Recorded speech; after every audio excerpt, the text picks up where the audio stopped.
My family texted, "Sorry, can't make it today. Something came up." It was my wedding day. 30 chairs sat empty. I married my wife under a rustling oak tree, alone but smiling. Hours later, my cousin posted an Instagram reel. The whole family was there, laughing, eating ribs, and singing happy birthday to her Great Dane. They skipped my wedding for a dog. I'm Corbin, 34, HVAC tech by trade, grease under the nails, honest living. I was never anyone's first choice. Not in school, not at work, definitely not in my own damn family. My little brother Zeke was the golden boy, D1 college athlete, now a life coach with a podcast and a narcissism problem. My cousin Camille, trust fund spiritual healer who charges $400 for chakra alignment and drives a Tesla I helped co-sign. I was the boring one, the dependable one, the one who showed up early and left last. Always. My fiancée Sadie said that's what made her love me. "You don't have the flash, but you have the steel," she once told me while we changed her. Flat tire in a thunderstorm. So when we decided to do a small backyard wedding, intimate, handmade, heartfelt, I thought my family would show up. No plane tickets, no gift registry, just food, vows, and a couple of lawn chairs. I texted the group chat 3 months in advance. June 4th, backyard wedding, BBQ after, bring your appetite and dancing shoes. Zeke replied with a thumbs up. Camille said she'd try to make it, unless Mercury's in retrograde. Mom said she'd bring the potato salad. Dad didn't respond. Typical. As the date got closer, I followed up with friendly reminders. One by one, they said they'd be there. Even Aunt Dee, who hasn't left her zip code in a decade, they all promised. The morning of the wedding, I woke up early, tied the bunting, set up the folding chairs, even marinated the brisket myself. Sadie was inside with her sisters, curling her hair and practicing her vows. I caught a glimpse of her through the window, glowing. And then, at 1:13 p.m., 47 minutes before the ceremony, my phone buzzed. First Zeke. "Sorry, bro, can't make it. Something came up." Then Camille. "Weird timing. Something came up." Rain check? Then Mom. Then Dad. Then Aunt Dee. Copy. Pasted. Word for word. I stared at the messages, cold fingers gripping my phone. Sadie's sister poked her head out the door. "You ready?" I lied. Yeah. We got married under the oak tree in my backyard. Just the two of us, her sisters, and my buddy Daryl, who officiated wearing a Hawaiian shirt. Sadie was a queen. She never cried, never even looked angry. But I saw it. The way her lip trembled during the vows. We served ribs and coleslaw to 5 guests. 5. I ate 1 bite and excused myself. I needed air, or closure, or a flamethrower. I opened Instagram and there it was. Camille, filming a backyard barbecue. "Happy second birthday to Biggie Smalls." My mom, my dad, Zeke, holding a bone-shaped cake. Aunt Dee, doing the worm on the lawn. Same date, same time. They weren't busy. They just chose a dog over me. Something inside me turned. Not hot, not rage, cold, ice cold. The kind of freeze that creeps up your spine when you realize the truth. Isn't just ugly, it's familiar. They'd been doing this my whole life, skipping my birthday dinners, missing promotions, forgetting I even existed unless they needed a ride, a loan, or a place to crash, and I had let them. That's when I knew. I wasn't just the backup plan. I was the infrastructure. But not anymore. That night, after the last guest left and Sadie was asleep in our room, I walked outside barefoot. I sat under the same tree where we'd just said our vows, lit a cigar, and drafted the nastiest, most polite eviction notice a man has ever written. Because here's the kicker. They didn't just betray me. They lived in the house I paid for. Literally. My parents stayed in the main house. Camille and her boyfriend in the guest house. Zeke's gym equipment took up half my garage. Rent-free, utilities-free, zero gratitude. Just freeloading parasites sipping wine in my backyard while skipping my wedding. I clicked, send all. And then I called a realtor. The house was going on the market, and they were all going out on their asses. The next morning, I brewed coffee like a man about to set a village on fire. Sadie was still asleep. Her mascara-streaked pillow broke me for a second, but only a second. Because rage has no room for softness. Not today, not after they humiliated us on what should have been the best day of our lives. I grabbed my laptop and opened the folder titled Bloodsuckers. I'd made it years ago, mostly as a joke. A list of all the family members who owed me something, Rent, cars, utilities, medical bills. At the time, I thought I was being generous, kind, a good son. Turns out I was just their personal ATM with a heart. But I wasn't the same man today. Today, I was a banker collecting debts, with interest. First move? I texted my realtor friend, Maddie. Me. You still work with that firm that buys houses fast? Maddie. You trying to sell yours? Me. Yes. ASAP. Don't care about the price. Just get it done. I lived in a 4-bedroom ranch on 2 acres outside Wichita Falls, Texas. Bought it cheap, remodeled it with my own hands. And like a goddamn idiot, I let my family move in, bit by bit. Dad took the master when his back gave out. Mom joined 2 weeks later to take care of him. Then Camille cried on FaceTime about losing her apartment. And Zeke? He showed up one day with a U-Haul and a protein shake, called it temporary, and never left. They lived in my house, skipped my wedding, and had the balls to celebrate a dog's birthday the same day. Second move, I printed formal eviction notices, typed, signed, notarized, taped each one to their respective bedroom doors. I even used red ink for dramatic effect. You have 30 days to vacate the premises. Property will be sold. No further discussions. Third move, I canceled every utility, no Wi-Fi, no electricity, no water. I clicked each button with glee. Camille would have to charge her crystals using actual sunlight. And Zeke's podcast equipment? Dead as his morals. It took less than 24 hours for the chaos to start. Camille stormed into the kitchen at 7:12 a.m., barefoot, tangled in a robe she probably borrowed from my mom. Corbin? The internet's down. My session with a client froze mid-moon chant. I looked up from my eggs, calm, smiling. You have 30 days. What? I slid the notice across the table like a lawyer in a crime thriller. She read it, blinked, then laughed. You're serious? Dead serious. Wait, because we didn't come to your wedding barbecue? It was a wedding. And you lied. All of you. Zeke was next. Shirtless, sweating, pacing like a feral influencer whose ring light died. Dude, you're joking, right? We're family. Family doesn't ghost you on. Your wedding day. For a fucking dog. It was Biggie's 2nd birthday, bro. Camille said you'd understand. Oh, I understand perfectly. Zeke scoffed. You're being dramatic. And you're being evicted. Then Mom walked in. Curlers, house slippers, holding a half-toasted bagel like a shield. Corbin, honey, what's going on? The coffee machine won't turn on. I handed her the same red letter notice. 30 days. House is on the market. She paled. You're kicking your mother out? I'm kicking the parasites out. And Mom? You haven't been one since I was 16. You just play her on holidays. Dad didn't even come in. He sent a text. We need to talk. I left him on red. By noon, the house was a war zone. Whispered arguments, doors slamming. Camille trying to log on to my laptop. Zeke accusing Sadie of turning me against the family. That's when I truly snapped. I walked into the living room, stood on the coffee table, and whistled. They all turned. Let me make this very clear, I said, voice shaking from fury. You disrespected me. You disrespected my wife. You skipped the most important day of my life to drink sangria with a slobbering dog. So now, I'm done. This isn't revenge. This is reality. Camille tried to protest, but I raised my hand. Don't speak. Zeke glared. You'll regret this. Oh, I already regret ever letting you in. Then Sadie walked in, and God bless her, she didn't cry. She stood beside me, took my hand, and said, Y'all got 29 days left. Pack fast. And just like that, we walked out, left them standing in the ruins of their free ride.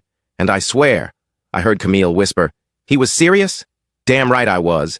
By day 3, the walls were sweating with tension. They didn't pack. They didn't leave. They plotted.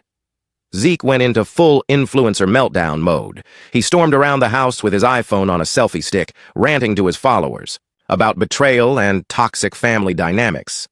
He even filmed a teary monologue in the driveway. Sometimes, he sniffled, your own blood becomes a stranger with a spreadsheet. He posted it on TikTok. The caption? Kicked out by my brother for loving a dog. Justice for Biggie. It went viral. I woke up the next morning to 17 angry DMs from strangers calling me a monster.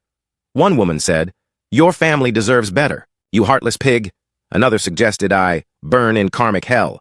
I checked the comments. Camille was in there, under a burner account. He's always been emotionally distant. Money changed him. Money? I changed the brakes on Zeke's car last month. I unclogged Camille's shower drain with my bare hands. I felt my heart thudding against my ribs like a jackhammer.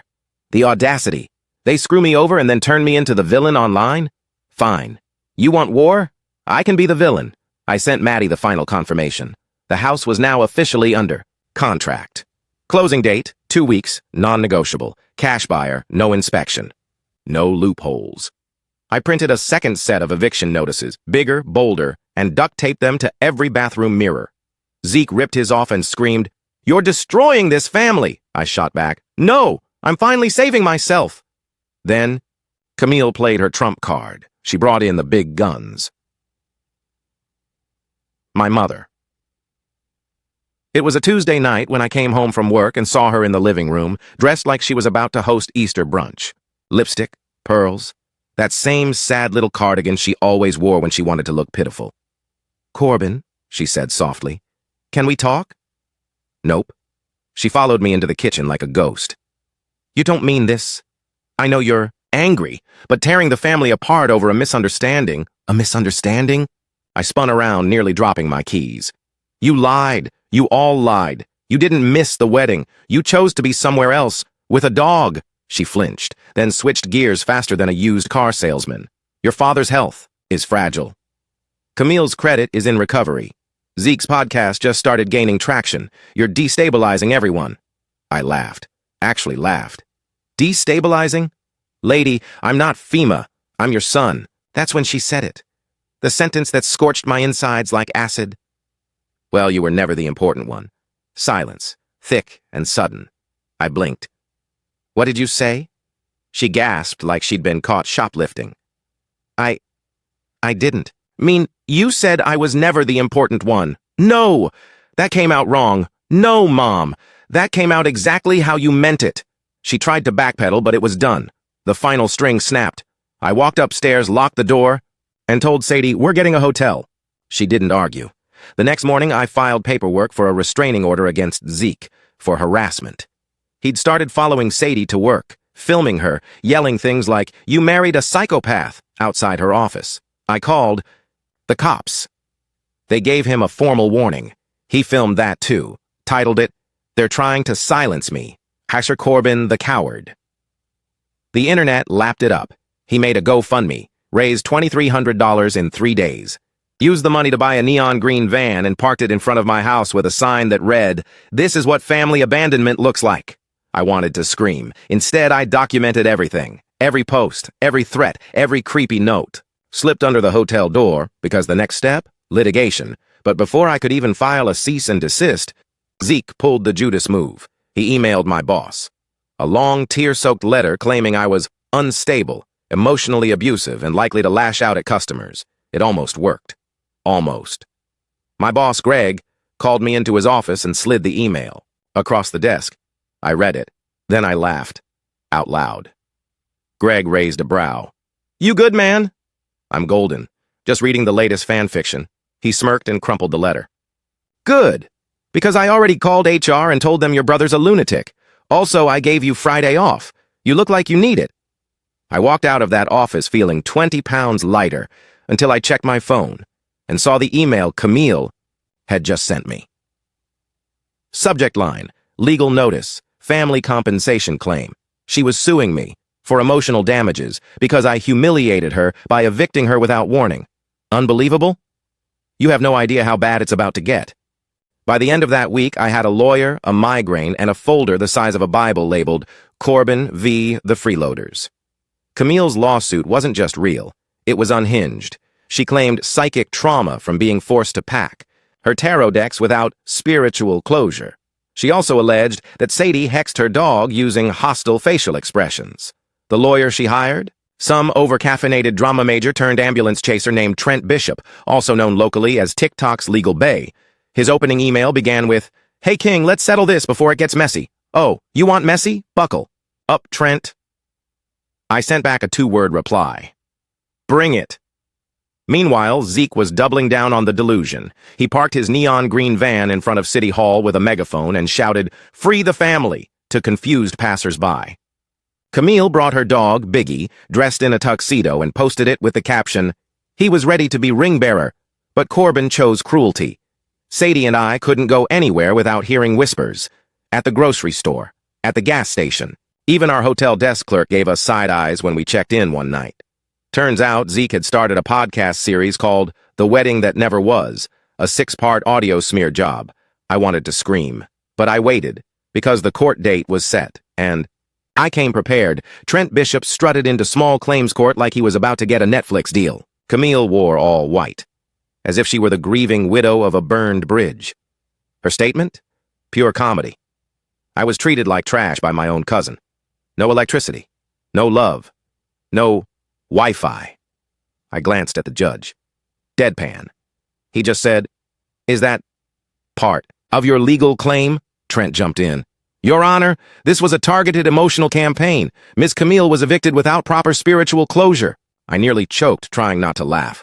When it was my turn, I stood, straightened my back, and dropped a binder the size of a car battery on the desk. "Exhibits A through Z," I said. "Proof of rent-free occupancy, digital records of deception, and social media evidence of intentional cruelty, including dog-themed mockery on my wedding day." Then I played the video, Camille's Instagram story from that exact date and time. Everyone laughing, champagne, party hats, dog cake, and then I said the words that should have made them all evaporate. This footage was taken during the exact window of my wedding ceremony. None of these individuals notified me. They weren't busy, they just didn't care.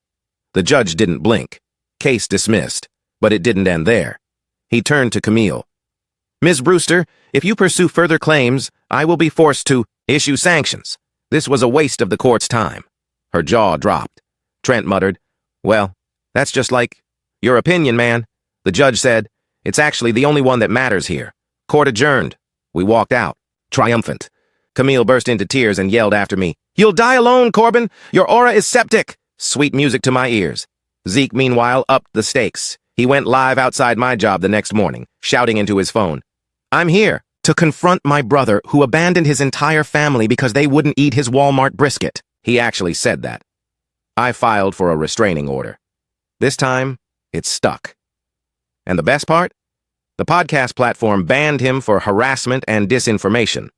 Turns out accusing your HVAC technician brother of being a cult leader in disguise violates terms of service, but karma wasn't done with them, because a local journalist, God bless petty reporters, reached out to me. She'd seen the TikToks. She smelled a story. She interviewed me and Sadie. We gave her everything. The Instagram stories, the court files, even texts from Zeke calling me a bald narcissist with commitment issues. I have a full head of hair, by the way. 1 week later, the article dropped. Family feud in Wichita Falls. Man evicts relatives after they ditch his wedding for dog party. The internet flipped. Suddenly, we weren't villains. We were heroes. Reddit picked it up. X exploded. Someone made a meme of Camille crying beside Biggie with the caption, "When your free rent ends and so does your fake chakra." I saved that one. Zeke went radio silent. Camille deleted her socials. Mom, she posted a Facebook status. "Sometimes your children disappoint you, but forgiveness is divine." I didn't reply, because forgiveness isn't owed, not when they chose a dog over me. But I wasn't finished yet, because if they thought the article was the end, they hadn't seen the real final act, the one I'd been planning quietly, the one that would leave them speechless forever. A week after the article exploded, my mom sent a letter, an actual letter, handwritten, tear-stained, and reeking of cheap perfume and passive aggression. "Corbin, honey," it began. "We all make mistakes, but family forgives." Then came the real message. "You embarrassed us publicly. Your uncle won't even talk to us. Zeke is depressed. Camille's in therapy. Please stop this. Let's move forward." Attached was a photo. Me, age 10, at our birthday party. The whole family smiling behind me, cake mid-blow. I almost laughed. That party ended with Zeke pushing my face into the cake because he didn't get the biggest slice. Mom told me to stop being dramatic. And now they wanted peace? Nope. Not this time. They had lit this fire. Now they were choking on the smoke. Sadie and I moved out of the hotel and into our new apartment across town. A gated building. No drive-bys. No unexpected visits. We even changed our phone numbers again. Only 3 people had mine now. Not even my boss. The peace was unreal, but then came the obituary. No, no one died. They faked one. Zeke posted a black and white photo of Biggie, yes, the dog, with the caption, "Rest in peace to the only soul who ever truly loved me. Goodbye, Biggie." The comments were a mess of tears and heart emojis. I just rolled my eyes. But then came the kicker. Zeke made a public post tagging me, writing, "Hope you're happy. This is what your hatred caused." People lost it. Some woman with fairy emojis in her username threatened to report me to PETA. Another said she'd pray, "I drown in my own HVAC fluids." I was done. That same night, I pulled out the final card. I'd been saving for months.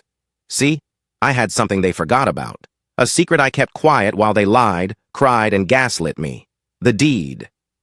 Years ago, when my mom couldn't pay off a loan, she begged me to help her keep the family cabin. I agreed, but only if she signed over full property rights. It was never just the family cabin. It became legally mine. They used that cabin every summer. Instagram was filled with pictures, lake swims, fishing trips, bonfires under the stars. They even had the audacity to say, "Nothing brings us together like nature." So I brought nature to them, in the form of a bulldozer. I sold the land to a local conservation group that turned it into a protected wetland zone. No more bonfires, no more lake trips, no more fake family barbecues. They found out 3 days later when Zeke drove up for a healing retreat and saw signs posted, "No trespassing, restoration in progress." He filmed another meltdown. "They're destroying our family legacy," he screamed into his front camera. "He took everything. The house, the cabin, the dog's peace." Even his followers were tired of it. One commented, "Dude, you skipped his wedding for a dog party." Shut up. Zeke deleted his account. Camille ghosted everyone. Mom went radio silent until the real bomb dropped. A family dinner. One last attempt to talk things through. My aunt sent me the invitation. Come to Sunday supper. No cameras, no yelling, just real family. For old time's sake. I RSVP'd. No, they held it anyway. My uncle's neighbor posted a blurry video on Facebook that same night. Zeke throwing a lawn chair. My mom sobbing. Camille arguing with the caterer about gluten-free energy balls. Chaos. Beautiful, poetic chaos. I watched the video with Sadie on the couch while we ate wings and drank beer. Halfway through, she paused and said, "You know, I think you just buried them without a shovel." And she was right. They had no more power, no free ride, no pity clicks, no cabin to escape to, nothing. They spent their whole lives feeding off me like leeches, but now they were starving. And guess who wasn't coming to the rescue? Me. I didn't say a word, didn't send a text, didn't gloat. I simply let them spiral, because silence is louder than any scream they ever threw my way. But the final blow, that came a week later, in the form of a wedding invitation, not to my wedding. We already had that. This was different. This was theirs, and it was the last straw that shattered the illusion of family forever. 1 week later, a card arrived in our mailbox. Thick, overstuffed, gold-trimmed envelope. Calligraphy so obnoxiously elegant, it looked like a wedding planner sneezed on it. Return address, Zeke and Crystal's subject line, "We found love in the darkest hour." I nearly choked on my coffee. Zeke, my golden boy brother, hosting a wedding with the woman who, 5 months ago, was still calling me a financial tyrant. The kicker? It was scheduled for the exact day Sadie and I had gotten married, our real wedding, the one they skipped. And guess where they were? Holding it? My old backyard? That's right. The house had already sold. The new buyers were renting it out for private events. Zeke booked it. The same patio he ignored. The same oak tree where I said "I do," with no witnesses but a couple of squirrels and my crying bride. They were going to desecrate it with gluten-free hors d'oeuvres and TikTok dances. Sadie read the invitation over my shoulder. Then she calmly poured maple syrup on it. It was beautiful, but I wasn't done. See, I had one card left to play. A wild, savage, merciless card. And this time, I played it not for revenge, but for closure. I pulled up my laptop and opened a folder titled "In Case of Emergency." Inside, a zip file containing screenshots of Zeke begging me to pay his, traffic fines, voice messages from Camille asking for dog grooming money, emails from Mom threatening to cut me out of her heart if I didn't cover her mortgage, photos of their private family vacation to Aspen, booked the same week Camille claimed she was too emotionally exhausted to attend our wedding. Every lie, every manipulation, every ugly truth. I uploaded the entire thing anonymously to a Dropbox folder. Then I did what any self-respecting scapegoat-turned-executioner would do. I had it printed. As a wedding gift, wrapped it in beautiful gold foil with a ribbon. Inside, a 73-page spiral-bound book titled Receipts of Family. Love story, I mailed it directly to the venue. Atten, Zeke Brewster. Delivery date, the day before the wedding. Sadie thought I was joking. I wasn't. That Saturday, we went to the lake. Just us. No drama, no noise. Around noon, my phone buzzed once, just once, with a text from an unknown number. "You're sick." No name. But I knew that tone. Zeke. Or Camille. Or Mom. It didn't matter. They had opened the package. They'd read the truth. And now, everyone at that wedding, Crystal's family, the bridal party, maybe even the DJ, knew exactly who they were marrying into. Turns out, no amount of pastel floral centerpieces can cover the smell of desperation and delusion. 3 days later, I got an update from Maddie, the realtor. The venue had refunded half the rental fee. Why? Unforeseen conflict with the clients. Translation. Someone flipped out and trashed the property. A neighbor posted a blurry photo of the aftermath. Zeke yelling at a guy in a bow tie. Camille sobbing into her dog's carrier. Mom trying to pull someone away from the bushes. I watched the video 5 times. Each time felt like therapy, but that wasn't the real ending. The real ending came a week later, when I got another letter. No return address, no handwriting, just a single typed line on plain white paper. "We hope you're proud of what you've done." I didn't even blink. I was proud. Proud that I finally stopped bleeding myself dry for people who wouldn't show up for my wedding, but would eat cupcakes with a dog wearing a bow tie. Proud that I drew a line and held it. Proud that I gave my wife the one thing I never had growing up. Freedom from emotional blackmail. You see, I didn't burn that bridge. Just stopped carrying people who refused to walk. And now, Sadie and I are building our own house. Not just a structure, but a home. One where we only invite people who actually give a damn. No freeloaders, no sob stories, no fake apologies wrapped in guilt. Just peace. Real, heavy, golden peace. And every year, on our anniversary, we sit under a different tree and toast to the silence. Because sometimes, the loudest I love you is goodbye. And here it is, the finale of today's story. Did everything turn out as you imagined? Or did it end unexpectedly? I'd love to hear what you think. Leave your thoughts in the comments below, and let's dive into the discussion together. If this story kept you in suspense, don't forget to give it a thumbs up. And if you haven't signed up yet, what are you waiting for? This is your chance to join an incredible community where exciting new stories unfold every day. Click the subscribe button and turn on notifications to stay up to date. Thanks for your attention and see you on your new adventures.